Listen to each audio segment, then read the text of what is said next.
देख रहे हैं सुदर्शन न्यूज। नमस्कार, उत्तराखंड विशेष देख रहे हैं आप और मैं हूं आपके साथ स्मारिका ठाकरे।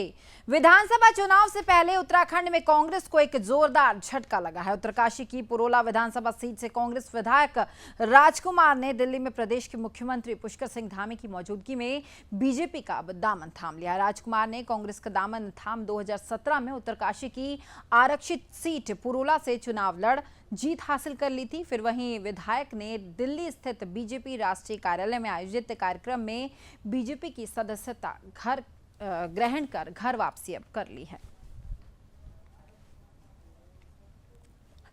बलूनी जी, संजय मऊक जी और जिनके कारण हम सब इकट्ठा हुए हैं, ऐसे हमारी पार्टी में आज कांग्रेस छोड़ के ज्वाइन करने वाले विधायक मित्र राजकुमार जी।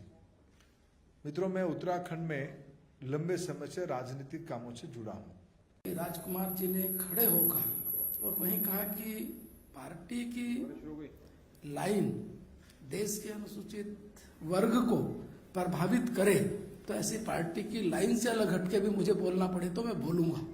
और आपने वहीं विधानसभा में खड़े होकर और जो सरकार को धन्यवाद ही नहीं दिया, अपितु अनुसूचित जाति के लिए जो अच्छे काम हुए उनकी सराहना आपने इस रूप में की। हार्दिक बधाई और अभिनंदन करता हूं। मित्रों, आज जो मैं भारतीय जनता पार्टी में सम्मिलित होने जा रहा हूं, आज भारत के यशस्वी प्रधानमंत्री जिन्होंने भारत को एक विश्व स्तर पर खड़ा किया है, भारत को आज भारत से कोई आंख दिखाने की बात सोच भी नहीं सकता है।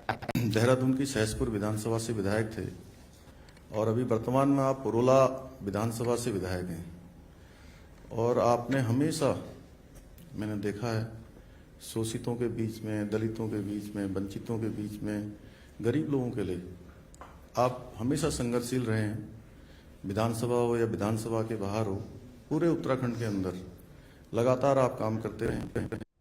तो वहीं सिताजगंज शक्ति फार्म क्षेत्र के बीजेपी विधायक सौरभ बहुगुणा के नेतृत्व में क्षेत्र की महिलाओं की तरफ से शक्ति फार्म बाजार में एक जनसभा का आयोजन किया गया। गौरतलब है कि 2022 के चुनाव को लेकर सभी राजनीतिक दल अपने अपने क्षेत्रों में काफी सक्रिय नजर आ रहे हैं। इसी कड़ी में बीजेपी कार्यकर्ताओं ने जनसभा के जरिए मिशन 2022 के मद्देनजर क्षेत्र की जनता को जागरूक किया है। तो वहीं जनसभा में उपस्थित महिलाओं ने शक्ति फार्म बाजार में स्थित सुभाष चौक के सौंदर्यीकरण और पर्वतीय मंदिर बनाने की मांग की है।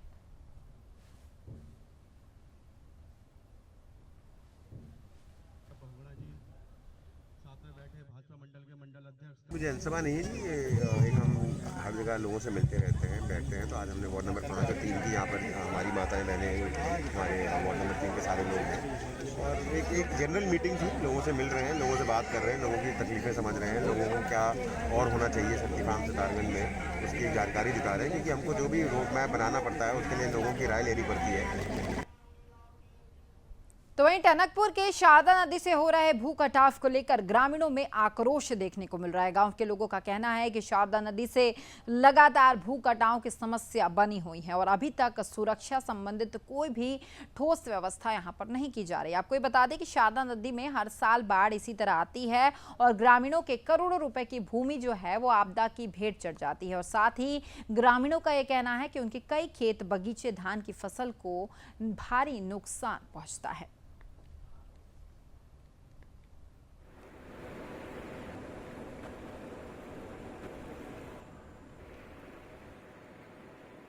ये कि जो खनन पॉलिसी है, खनन पॉलिसी एक बात की बात है, पहले गांव की सुरक्षा होनी चाहिए, सुरक्षा तटबंध बनाए जाए, उसके बाद सरकार बीच में उससे आगे को कुछ भी करे, उसमें हमारा कोई वो नहीं, ऐतराज़ नहीं है। लेकिन गांव की सुरक्षा पहले हो, उसके बाद खनन की पॉलिसी। जगह जगह गाँव को बचाने के कटाव क्षेत्रों में तटबंध, इतना लंबा चौड़ा क्षेत्र है, गेंडा खाली, उचौली गोट, गेंडा खाली, थोल खेड़ा, खेत खेड़ा, नए गोट तक ये पूरा एरिया, सारा एरिया भागे चाहिए भाई। जैसे काश्तकारों की भूमि क्षेत्र से लगी हुई भूमि के कतई प्रतिबंध कर देना चाहिए, उसको उस क्षेत्र में खनन नहीं होना चाहिए। 28 एकड़ को सभी जग जाहिर है, सभी लोग देख रहे हैं कि 28 एकड़ में जब से खनन हो रखा है, शारदा चुंगी के क्या हाल हैं।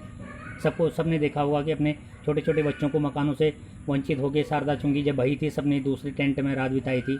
धर्मशालाओं में रात बिताई थी, वो क्या कारण है? वो खनन का ही कारण है। हमने पहले वो बोल रखा, अभी भी बोल रहा, कई बार हमने लिखित तौर पे भी दे दिया एसडीएम साहब को, डीएम साहब को, और ऊपर हमारे विधायक जी को भी दे रखा कि यहाँ पर जो है गांव को बहुत अधिक खतरा है। इससे जैसे बूम से लेके उचोली गोट से लेके गैडा खाली थालखेड़ा तक इतना खतरा है। यदि नदी का मुख पलटता है तो वो एक तरफा पूरे गांव को अपने में समाज में डूबेगा। तो वहीं उत्तराखंड के सीएम पुष्कर सिंह धामी एक दिवसीय दौरे पर टिहरी पहुंचे हैं, जहां झील का उन्होंने निरीक्षण किया। इसके बाद मुख्यमंत्री सरस्वती विद्या मंदिर ग्राउंड में भी पहुंचे, जहां सीएम ने 1 अरब 64 करोड़ के विकास योजनाओं का शिलान्यास कर जन मिलन कार्यक्रम में शिरकत की। इस अवसर पर बीजेपी के जिला अध्यक्ष, विधायक, कृषि मंत्री, बीजेपी युवा मोर्चा के जिला अध्यक्ष के साथ साथ कार्यकर्ता भी जो थे वो मौके पर मौजूद रहे।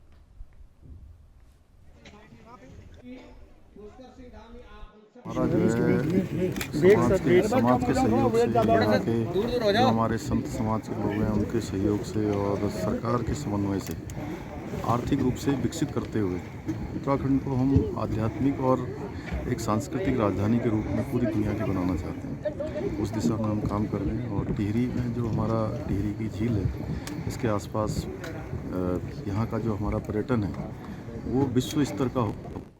तो वहीं आम आदमी पार्टी के संयोजक और दिल्ली के सीएम अरविंद केजरीवाल देहरादून पहुंचे, जहां सीएम केजरीवाल ने देहरादून उत्तराखंड को आध्यात्मिक राजधानी बनाने की घोषणा की है। तो वहीं आप संयोजक की घोषणा को हकीकत का रूप देने के लिए आम आदमी पार्टी ने वेबसाइट लॉन्च कर आम जनता से सुझाव भी मांगा है। और आपके वरिष्ठ नेता और सीएम का घोषित चेहरा कर्नल अजय कोठियाल ने पत्रकार वार्ता कर इसकी जानकारी दी है। आप नेता का कहना है कि हम आध्यात्मिक राजधानी को लेकर आम जनता से सुझाव मांग रहे हैं।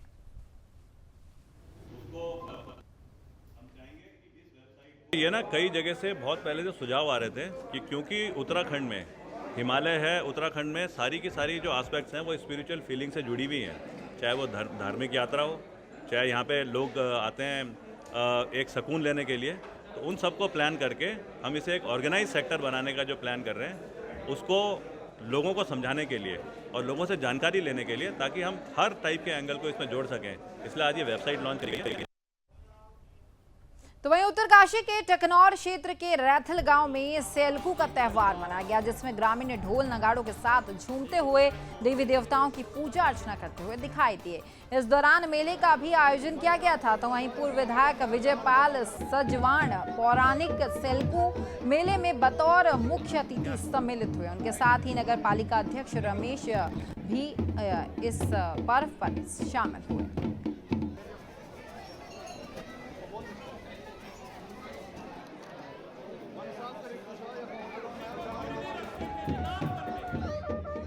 सबसे ऊंचे ट्रैक रूट में शामिल कालीदी खाल बद्रीनाथ ट्रैक पर इस सीजन के पहले दल ने कालीदी खाल पास को पार कर दिया है। ट्रैकिंग दल में कोलकाता की एक महिला सहित 10 सदस्य शामिल हैं। दल ने 10 दिनों के अंतराल में ये ट्रैक पार कर लिया है। आपको बता दें कि गंगोत्री धाम से बद्रीनाथ को जोड़ने वाला कालीदी खाल ट्रैक दुनिया के सबसे ऊंचे ट्रैकों में शुमार माना जाता है।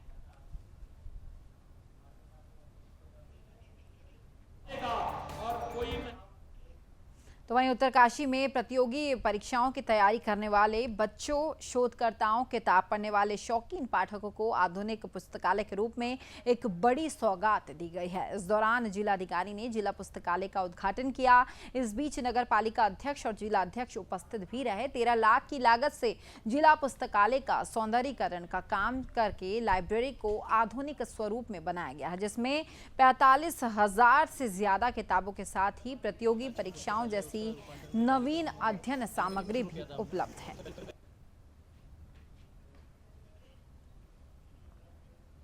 तो वहीं उत्तराखंड में मुख्यमंत्री आवास स्थित जनता मिलन हॉल में राज्यपाल श्रीमती बेबी रानी मौर्य के सम्मान में विदाई समारोह का आयोजन किया गया था। इस अवसर पर मुख्यमंत्री श्री पुष्कर सिंह धामी ने उन्हें पौधा भेंट करके साथ ही शॉल और स्मृति चिन्ह भी भेंट कर सम्मानित किया है। राज्यपाल बेबी रानी मौर्य ने सभी का आभार व्यक्त करते हुए कहा कि इस प्रदेश की जनता ने उन्हें जो सम्मान दिया है उसकी वो आभारी रहेंगी।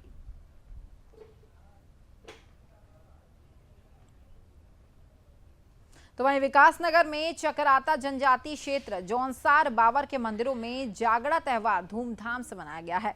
इस दौरान श्रद्धालु ने अपने आराध्य देव महासू देवता के दर्शन कर घर परिवार की खुशहाली की मन्नत भी मांगी है। भले ही इस बार कोरोना काल के चलते जनजातीय क्षेत्र जौनसार बावर के प्रमुख धाम और सिद्ध पीठ कहे जाने वाले महासू देवता मंदिर हनोल में लगातार दूसरे साल जांगड़ा मेले का आयोजन ज्यादा धूमधाम से नहीं हो पाया, लेकिन मंदिर में ग्रामीणों ने पूजा अर्चना की है।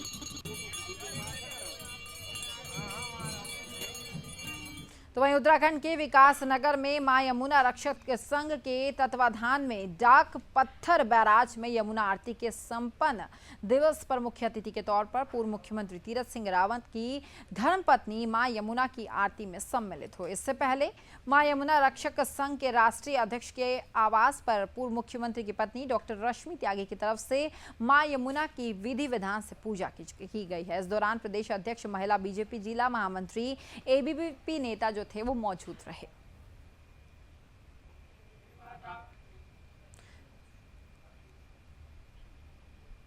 तो वहीं भारतीय प्रौद्योगिकी संस्थान रुड़की ने 21वां वार्षिक दीक्षांत समारोह कोविड काल के चलते ऑनलाइन माध्यम से वर्चुअली आयोजित किया। समारोह की शुरुआत वैदिक मंत्रोच्चार और छात्रों की तरफ से कुलगीत के साथ की गई। इस साल छात्रों को लगभग 1804 उपाधियां बांटी गई है, जिनमें 912 स्नातक, 685 स्नातकोत्तर और 260 डॉक्टरेट उपाधियां जो है वो इसमें शामिल है। इस अवसर पर मुख्यमंत्री कैलिफोर्निया विश्वविद्यालय सैन डिएगो के कुलपति प्रोफेसर प्रदीप कुमार खोसला शामिल हुए। समारोह की अध्यक्षता भारतीय प्रौद्योगिकी संस्थान की अभिशासक परिषद के अध्यक्ष BBR मोहन रेड्डी ने की है।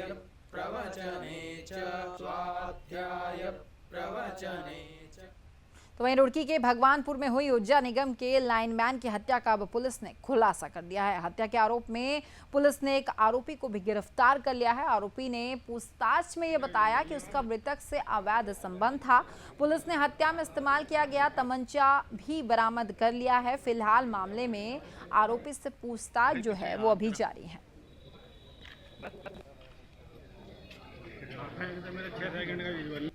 तारीख 12 अगस्त को एक मर्डर हुआ था भगवानपुर थाना क्षेत्र में। एक बालिश नाम के व्यक्ति हैं, उनका मर्डर हुआ था रात को 9 बजे और ये एक ब्लाइंड केस था जिसमें कि पुलिस के पास इनिशियली कोई भी क्लू, कोई भी सुराग नहीं था।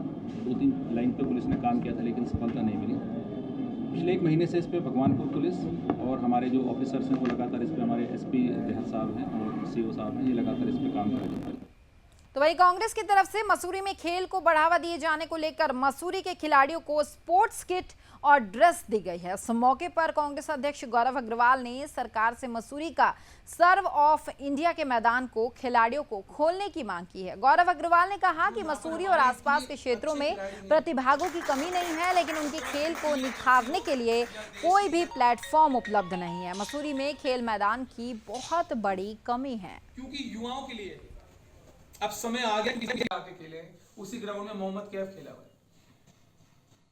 बहुत ही सम्मानित या महसूस कर रहा हूँ, क्योंकि स्पोर्ट्स मेरा एक पहला प्यार हमेशा था, आज भी है। और आज एक हमने छोटा सा यह प्रयास किया कि हमारे जो युवा साथी हैं उन्हें कुछ कुछ चीजों का आवश्यकता थी। उन्होंने ये मुझे कहा और मुझे बहुत ही अच्छा यह लगा और मैंने यह दिल से, मैं और भी आगे जाके यह कोशिश करता रहूंगा कि मैं इनकी जितनी भी सहायता एक स्पोर्ट्स को या बढ़ावा या देने के लिए या कर सकूं, मैं उसमें हमेशा तत्पर। तो वहीं जिलाधिकारी डॉक्टर R राजेश कुमार और जन्मेजय खंडूड़ी की तरफ से मसूरी में अधिकारियों के साथ मसूरी माल रोड का निरीक्षण किया गया। इस दौरान जिलाधिकारी ने कोरोना गाइडलाइंस के अनुपालन को लेकर अधिकारियों से बातचीत की। जिलाधिकारी ने कहा कि शासन की तरफ से जारी कोरोना गाइडलाइंस का हर हाल में पालन किया ही जाना चाहिए। इसको लेकर समय समय पर निर्देश भी जारी किए जाते रहेंगे। तो वहीं उन्होंने मसूरी में यातायात की समस्या को लेकर भी अधिकारियों से बातचीत की है। इस दौरान जिलाधिकारी ने पार्किंग स्थलों का भी निरीक्षण किया है।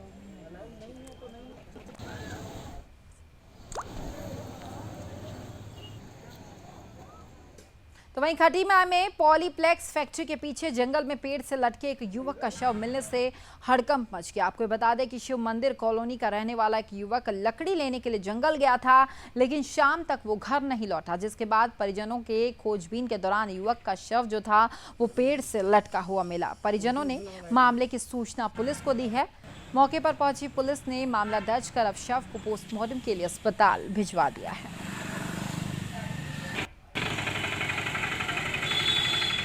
10 तारीख को शाम को गांव वालों को सूचना मिली कि पॉलीप्लेक्स के पीछे जंगल में एक लड़के का शव लटका मिला है। इस सूचना पर हमारे चौकी इंचार्ज साहब गए थे लोहेड वाले, तो बॉडी को देखा तो वहाँ जाकर गांव वालों से मालूमात किया था। उसका नाम मुनिंदर शर्मा सरोफ प्रेमपाल शर्मा, ये वार्ड नंबर 9 अमाओं के निवासी एक लड़का था 16-17 साल का, जिसको वहाँ से बॉडी निकलवा कर पंचायतनामा कर पोस्टमार्टम की कार्रवाई कर दी।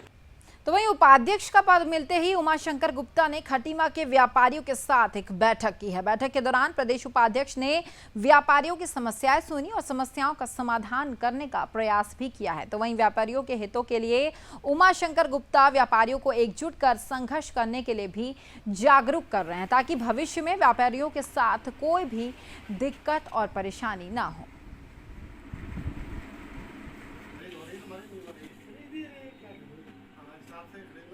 हमारे प्रदेश में राष्ट्रीय व्यापार मंडल बहुत सक्रिय है और जगह जगह से खबरें भी आ रही हैं। सब एकजुट होकर व्यापारियों के हित में काम करेंगे। अगर किसी व्यापारी को कोई समस्या का सामना करना पड़ता है तो एकजुट होकर उसका सामना करेंगे। हम नई नई सहूलतें देंगे, उनके लिए बैठ के विचार विमर्श करेंगे, उनके बारे में जानेंगे, उन्हें क्या प्रॉब्लम है, कैसा करना चाहेंगे, उस हिसाब से हम उनके मनों के। तो वहीं चमोली में सिद्धपीठ कुरूड़ की मां नंदा लोक यात्रा किरोली गांव में स्थित बंड भूमियाल मंदिर पहुंची, जहां नंदा भक्तों की तरफ से मां नंदा देवी की डोली यात्रा का भव्य स्वागत किया गया। अपने अंतिम पड़ाव के लिए मां नंदा की जयकारा करते हुए पूजा अर्चना के साथ गिदाणु भगवान मंदिर गौड़ा भैरव की तपोस्थली ग्राम सभा गौड़ा में भक्तों को आशीर्वाद देते हुए पंचगंगा की ओर प्रस्थान किया गया। आपको बता दें कि मां नंदा समस्त क्षेत्रवासियों को मां नंदा के प्रति आस्था, प्रेम, स्नेह को देखने को मिलता है।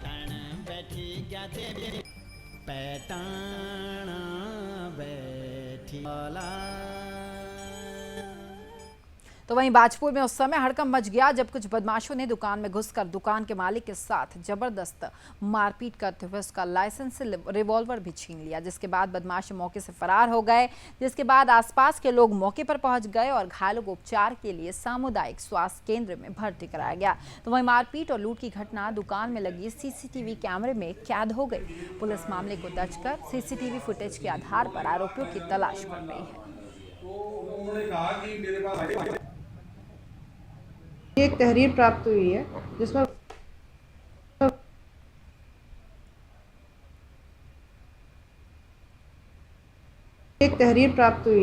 जिसमें वादी के द्वारा बताया गया है कि उसके भाई की दुकान में घुसकर 6 व्यक्तियों ने उसके भाई के साथ मारपीट करी है और साथ दुकान में तोड़फोड़ की है और साथ ही साथ उसकी लाइसेंसी रिवॉल्वर भी छीन के लेकर गए हैं।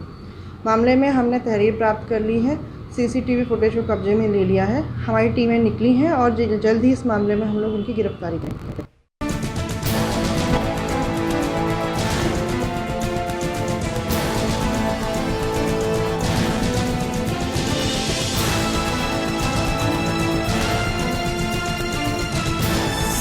आप देख रहे हैं सुदर्शन न्यूज।